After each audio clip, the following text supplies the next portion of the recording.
మన ప్రభు అయిన యేసుక్రీస్తు నామములో మీ అందరికీ వందనాలు. బాగున్నారా? దేవుని మహాకృపను బట్టి మనం ఈ విధంగా మీతో కలిసి జర్నీ చేయడానికి, మీతో కలిసి ఆత్మీయంగా పంచుకోవడానికి యూట్యూబ్ ద్వారా మీరు వీక్షిస్తున్న దేవుని బిడ్డలారా, మిమ్మల్ని మీ కుటుంబాన్ని పరిశుద్ధాత్మ దేవుడు ఆశీర్వదించునుగాక. మంచిది, మనము ఆత్మీయ స్థితిలోకి నడిపించబడటాకే నేను ఒక వీడియోలు చేయడం జరుగుతుంది, చేసి యూట్యూబ్లో పెడుతున్నాను. అయితే ఈ రోజున మనం చూసినట్లయితే నిన్నటి దినాన ఒక వీడియో చేశాను. విశ్వాసాన్ని దెబ్బకొడుతూ సమాజాన్ని రెచ్చగొడుతున్నారని ఒక వీడియోని చూశాను. మరి ఎంతమంది దాన్ని షేర్ చేసుకున్నారో, సబ్స్క్రైబ్ చేసుకున్నారో, మరి ఎంతమంది దాన్ని కల్వరి సైన్యం ప్రార్థనా మందిరాన్ని మరి సబ్స్క్రైబ్ చేసుకోండి. చక్కగా రోజు ఈ ప్రసంగాలను వినటానికి మీకు మీ ఆత్మీయ కుటుంబానికి అభివృద్ధి కలగాలని ఆశపడుతున్నాను. ఈ రోజున మనం చూసినట్లయితే ఒక్కొక్క వ్యక్తి జీవితంలో ఒక ప్రత్యేకంగా ఒక వ్యక్తి పేరు గల ఒక వ్యక్తి ఉన్నారు. ఒకప్పుడు ఎదవరాలకి పింఛన్ ఇచ్చేవాడు, ఒకప్పుడు అట్టి తొక్కలు తిని దరిద్రపు స్థితిలో ఉన్న జీవితంలోకి యేసుక్రీస్తు ఎంటర్ అయ్యాడు. ఎంటర్ అయినప్పుడు తన జీవితమే మారిపోయింది, స్థితిగతులు మారిపోయినాయి. అతను అభివృద్ధి చెందాడు. ఆయన పేరే కేఏ పాల్ గారు. కేఏ పాల్ గారు ఆయా దేశాల్లో ఒక మంచి పేరుని సంపాదించాడు.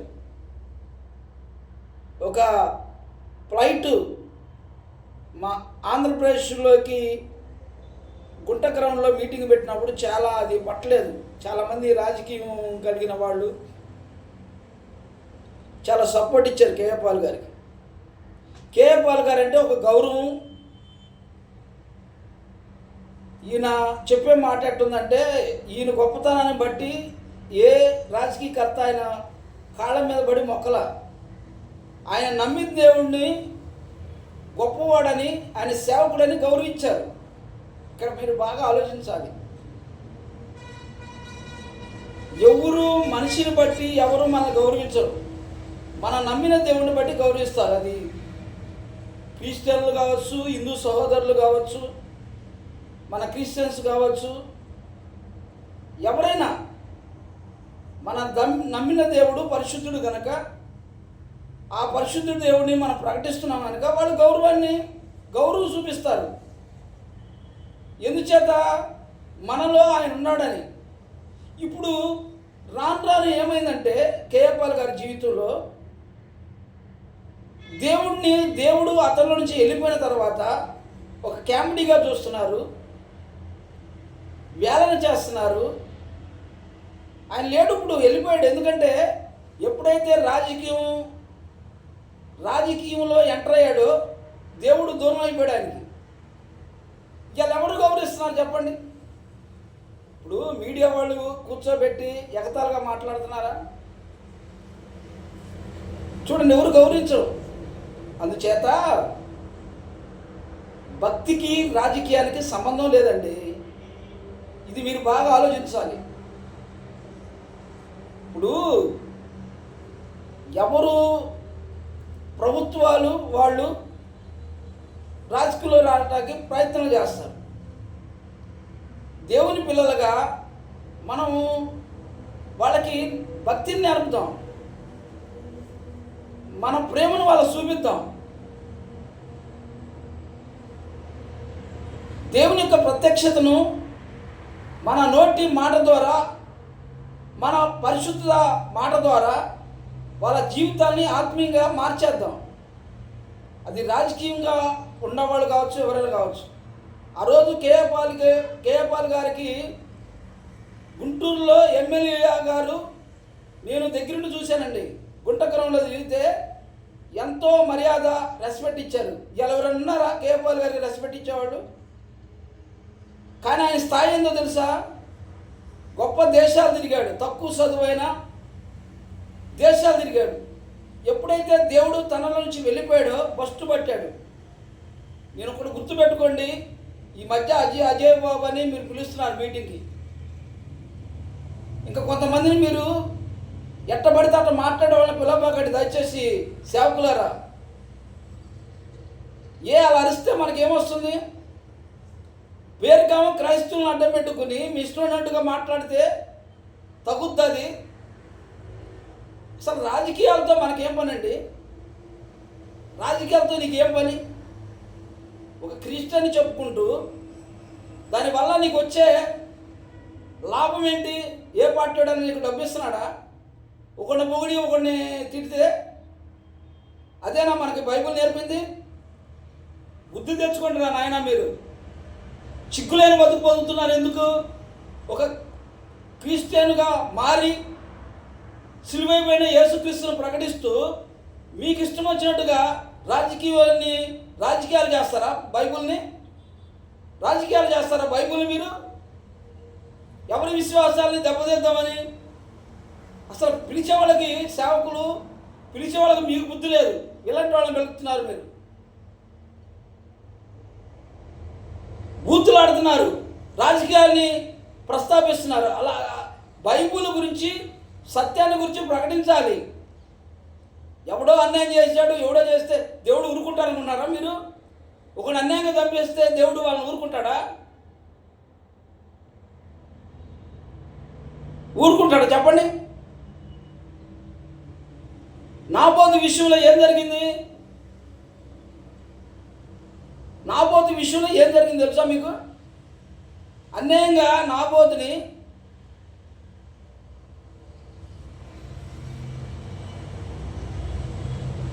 తన విషయంలో ఏం జరిగిందో మీకు తెలుసా?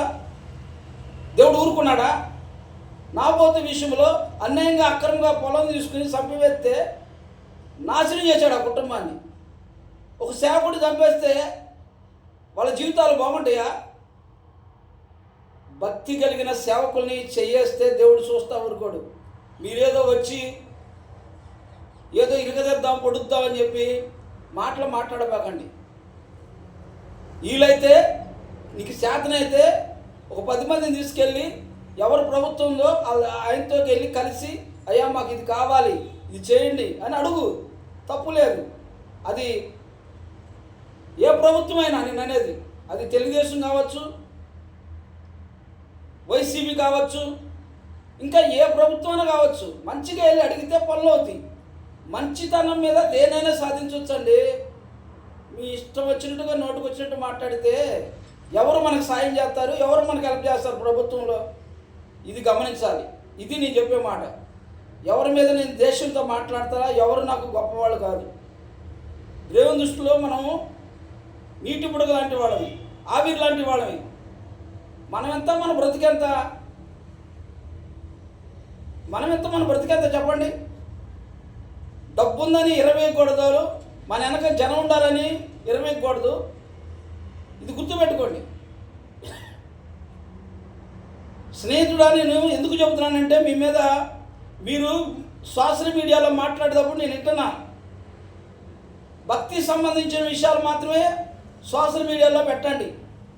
ప్రజలకు ఉపయోగపడేవి పెట్టండి. రెచ్చగొట్టే యాక్టులు మాత్రం చేయొద్దు. నేను చెబుతున్నా. మీరు నాకు ఫోన్ చేసి నన్ను పొగిడారు, సార్ మీరు నిన్న పెట్టిన వీడియోస్ చాలా బాగుంది అనగానే నేను రెచ్చిపోను. ఇప్పుడు పొగిడేవాళ్ళు ఏ నోటు అయితే పొగిడారో మనం తప్పు చేస్తే అదే నోటుతో తిడతారు ప్రజలు. పొగడతల కోసం మనం ఎప్పుడు చూడకూడదు. దానికోసం మనం దేవుని పని చేయకూడదు. మన పనిని దేవుడు చూడాలి. బైబిల్ ఏం చెబుతుంది ఒకసారి ఏనండి. సామెతల గ్రంథము 15వ అధ్యాయము 24వ వచనం, క్రింద పాతాళమును తప్పించుకునే వలనని బుద్ధిమంతుడు పరమును పోవు జీవమార్గమును నడుచుకొనును. ఇది మన శిక్షను తప్పించుకోవడానికి జీవమార్గంలో నడవాలి, పాతాళాన్ని తప్పించుకోవడానికి. ఆ భయంకరమైన అగ్నిగుండంలో పడకుండా ధనవంతుడు అగ్నిగుండంలో ఉండి బాధపడే కంటే దేవునికి దూరంగా బ్రతికి మన ఇష్టమైనట్టుగా నోటుకొచ్చినట్టు మాట్లాడి అనేకుల్ని కించపరిచి అనేక విధంగా నీ నోటుకొచ్చినట్టు మాట్లాడితే జీవ మార్గానికి నువ్వు ఎలా వెళ్ళగలుగుతావు? బైబిల్ అది నేర్పలేదండి. పద్ధతిని నేర్పింది, క్రమాన్ని నేర్పింది. యేసుక్రీస్తు ఆయన ఎవరో తెలుసా? నోటి మాటతో సృష్టించేశాడు. సిలువులో ఎక్కటాకి తాను ఎందుకు దక్కించుకున్నాడు తెలుసా? సిలువేసే సత్తా కానీ, ఆయన మీద ఒంటి మీద దెబ్బేసే సత్తా కానీ, సృష్టికర్త మీద మానవుడు చేయాల్సినంత సత్తా ఉందంటారా? లేదు. కానీ ఆయన తను ప్రేమించిన పిల్లలు సిలువలో ఏమని పలికాడో తెలుసా? తండ్రి, మీరు ఏం చేస్తున్నారు, మీరు ఎరుగునగా క్షమించుము అన్నాడు. అది మనకి ఎంతటి వాడు తప్పు చేసినా క్షమించే గుణం ఉండాలి, అంతేగాని తప్పుగా మాట్లాడొద్దు. అది నేను చెప్పే మాట. ఒక క్రైస్తవుడుగా, ఒక దేవుణ్ణి అంగీకరించి బైబిల్ చదివేవాడుగా నువ్వు బైబిల్ చదువుతుంది ఏమి నేర్పింది నీకు? ఆ ప్రభుత్వాన్ని అనమని, ఈ ప్రభుత్వాన్ని అనమని, ఇదే నీకు నేర్పింది బైబిల్? నీ చేతికి ఇచ్చిన దేవుడు? చెప్పండి. దేవుని బిడ్డ, నువ్వెవరో నాకు తెలీదు, నేనెవరో నీకు తెలీదు. కానీ ఒకటి గుర్తుపెట్టుకోండి, మనము నేర్చుకోవాల్సింది క్రమం. బైబిల్ మనకి ఏమి నేర్పుతుందో అది మనము నేర్చుకుని అనేకులకు ఉపయోగపడేలాగా బోధించండి. దైవ ఉపదేశాన్ని అనేకులను రక్షిస్తుంది. పరిశుద్ధమైన జీవితం, మన వాక్కు అనేక కుటుంబాన్ని కడుతుంది. ఇది నేర్చుకోండి. అలాంటి వాళ్ళని పిలిచి ప్రసంగాలు చేపియండి, అలాంటి వాళ్ళని పిలిచి వాక్యం చెప్పియండి. ఎవరు పడితే వాళ్ళు బైబిల్ చేతిలో పట్టుకుని బూతులాడైతే సరిపోయిద్దా? ఎవరి గురించి మనకేం అవసరం అండి? మనకేం అవసరం ఒకళ్ళ గురించి విమర్శించడానికి? నేను ఈరోజు మిమ్మల్ని విమర్శించట్లా. ఇలాంటి యాక్టుల వల్ల గొడవలు అవుతాయి అంటున్నా. ఇలాంటి యాక్టుల వల్ల ఏ ప్రభుత్వం మనల్ని పట్టించుకోదు. ప్రేమిద్దాం, ప్రభుత్వాన్ని ప్రేమిద్దాం, జనులను ప్రేమిద్దాం. ఇదే కదా మనం దేవుడు బైబిల్లో నేర్పింది. అది నేను అంటుంది. దానికోసమే కానీ మీ మీద నాకే ఖర్చు లేదు. ఇక ఇలాంటివి మానేసేయండి. చక్కగా మంచి భక్తిని నేర్చుకోండి, ప్రభు కొరకు జీవించండి. నరకానికి పోకుండా నీవు ఎలాగ ఆ నరకం నుండి తప్పించుకోవాలో జ్ఞానంతోనూ బుద్ధితో వివేకం కలిగి బ్రతకండి. ఇది దేవుడు మనకు నేర్పుతుంది. ఇక్కడ ఏమంటున్నాడో చూడండి ఒకసారి. అదే 15వ అధ్యాయం సామెతల్లో మనం ఇందాక 24ను మనం చదువుకున్నాం. ఇక్కడ 28లో మనం చూస్తే, నీతిమంతుని మనసు వ్యక్తమైన ప్రత్యుత్తరము ఇచ్చును, ప్రకటన ప్రతి ఇచ్చును, భక్తిహీన నోరు చెడ్డ మాటలను కుమ్మరించునంట. ఇక్కడ చూడండి, భక్తిహీన నోరు చెడ్డ మాటలను కుమ్మరించును, భక్తిహీనులకు యెహోవా దూరస్తుడు. భక్తిహీనుల నోరు అంట చెడ్డ మాటలను కుమ్మరిస్తుందంట. ఇది భక్తిహీనుల నోరు చెడ్డ మాటలను కుమ్మరిస్తుంది. చదువుకో. మనం భక్తిహీనమా, భక్తిపరులమా? నీతిమంతులమా, భక్తిహీనులమా? నీతిమంతుడు నోరు ఎలా ఉండాలో తెలుసా? ప్రేమతో పలకాలి, దయగలిగిన మాటలు మాట్లాడాలి. ఏ వ్యాఖ్యలు చేసినా, ఏ వాక్యం చెప్పినా, ఏ మాట చెప్పినా అనేక ఆత్మీయ జీవితాలు కట్టబడాలి. భక్తిహీనులు, దుర్మార్గులు, తాగుబోతులు, వ్యభిచారులు, దొంగలు నీ నోటి మాట ద్వారా వాళ్ళలో మార్పు చెందాలి. అయితే కావచ్చు వాళ్ళు మనకు అన్యాయం చేస్తే చేయొచ్చు. మనకు అన్యాయం చేసామని మనం ఇష్టం వచ్చినట్లుగా మాట్లాడితే దేవుడు మనకు ఊరుకుంటాడు? అట్లా మోషే గారు ఊరుకున్నాడా? మోషే గారు 10 ఆజ్ఞలు తీసుకుని వచ్చేటప్పుడు వీళ్ళు గోలగోలు చేస్తున్నారు. కింద వాళ్ళ హస్బెండ్ దోణ చేసుకుని, బంగారంతో కరగ చేసుకుని, దోణ చేసుకుని మొక్కుతున్నారు. ఆయన కోపం వచ్చింది. నువ్వెవరు కోపడతాకి అన్నాడు మోషే గారిని. నా పిల్లల వాళ్ళు, నువ్వు కోపడాల్సిన అవసరం ఏముందని చెప్పి మోషే గారిని దేవుడు గద్దించలేదా? మనమెవరు అండి ఒకళ్ళ మీద కోపడతాకి, ఒకళ్ళని మనం అంటాకి మనకేం హక్కు ఉంది? అందుచేత ప్రియా స్నేహితుడా, సేవకుడా, దేవుడిని పిలిచిన పిలుపుని బట్టి జాగ్రత్తగా మాట్లాడుతూ నేర్చుకుందాం. మన భక్తిని మనం కాపాడుకుందాం. ఇప్పుడు ఇలా మాట్లాడటం అంటే కదా నీ పిల్లలకు నువ్వు దూరం అయిపోయి జైల్లో ఉన్నావు. అదే నీ మంచి మాటలు మాట్లాడితే ఆడ జైలు అధికారి కాదు, ఇంకొకళ్ళు కాదు, లాయర్లు కాదు, నీ వీడియో చూసిన ప్రతి ఒక్కరు ప్రేమను చూపించేవాళ్ళు. నీకు తెలుసా? అది నోరుందిలే అని చెప్పి ఎట్ట పడితే అట్ట మాట్లాడితే ముందు నీ పిల్లలు అబ్బగతి పాలవుతారు. నీ భార్య పిల్లలు ఆ రోజు ఎంత బాధపడ్డారో నువ్వు చూసే ఒక కళ్ళతో. అందుచేత స్నేహితుడా, నీ మీద నా ప్రేమతో చెబుతున్నాను, ఎట్ట పడితే అట్ట వ్యాఖ్యలు చేయొద్దు. నీకు పరిశుద్ధ గ్రంథం చేతికి ఇచ్చాడు దేవుడు, దాన్ని చక్కగా చదువుకో. ఏదో క్రైస్తవులకి నేను ఏదో సపోర్ట్ ఇస్తున్నాను, ఒక లీడర్గా కావాలి, ఇలాంటి వ్యక్తిగతమైన ఆలోచన తీసివేయి. కేపాల్ గారు గతి ఏమైంది? రాజకీయం జోలికి వెళ్తే ఏమైంది చెప్పండి? దేవుడు దూరం అయిపోలేదా? మనం కూడా అలాంటి పరిస్థితులకు దిగజారకుండా మన భక్తిని మనం కాపాడుకుందాం. మన జీవితాల్లో మనని, మన పిల్లల్ని, మన కుటుంబాన్ని, మన చుట్టుపక్కల వారిని రక్షించి ఆ పాతాళం నుంచి మనం తప్పించడానికి ప్రయత్నం చేద్దాం. ఇది అందుచేత నా మాట వినండి తమ్ముడు, స్నేహితుడా, మీరు నా మాట వింటారని నా వీడియో చూస్తున్న వాళ్ళకి షేర్ చేయండి.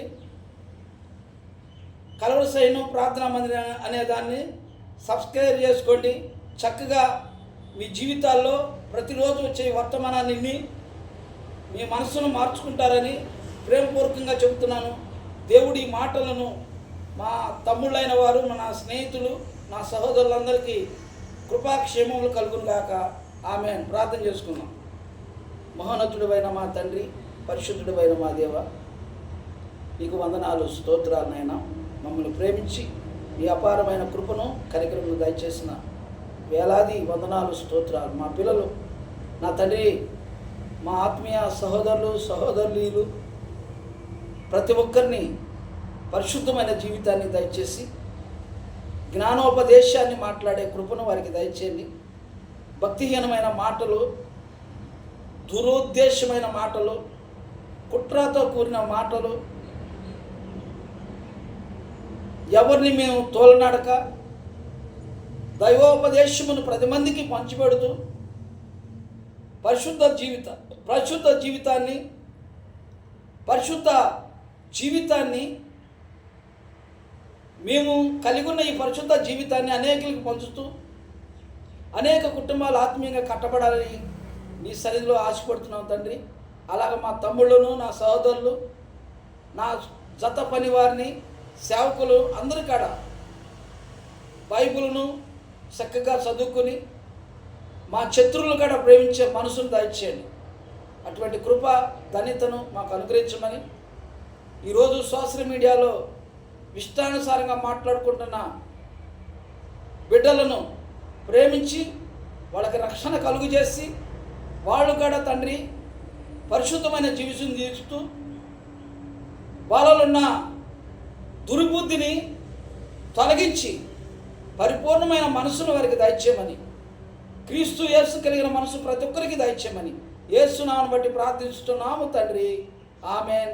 God bless you. వందనాలు.